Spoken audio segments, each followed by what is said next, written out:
प्रश्न तुमचे, उत्तर आमचे. अचूक, निर्भीड आणि सडेतोड. लोकशाहीचा खरा मंत्र म्हणजेच न्यूज लोक. नांदगाव येवला महामार्ग सध्या वारंवार घडणाऱ्या अपघातांमुळे चर्चेत राहिला आहे.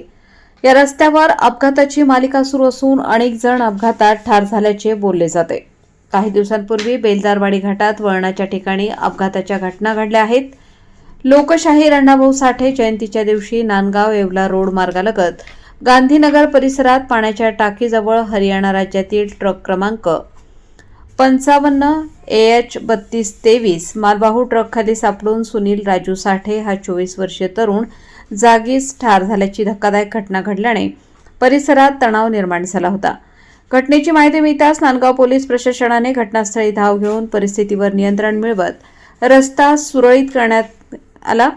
सुनील हा नांदगाव तालुक्यातील वडाळी येथील गरीब होतकरू युवक असल्याने पंचक्रोशीत हळहळ व्यक्त केली जाते.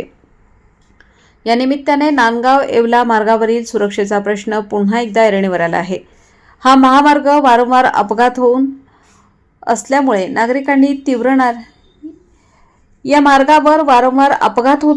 नागरिकांनी तीव्र नाराजी व्यक्त केली आहे.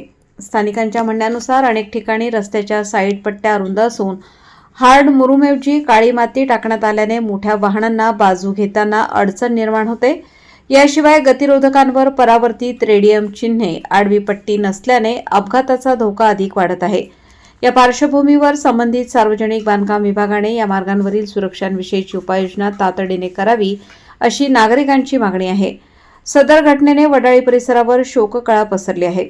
न्यूज लोकतंत्र 18 साठी अयूब शहा, येवला.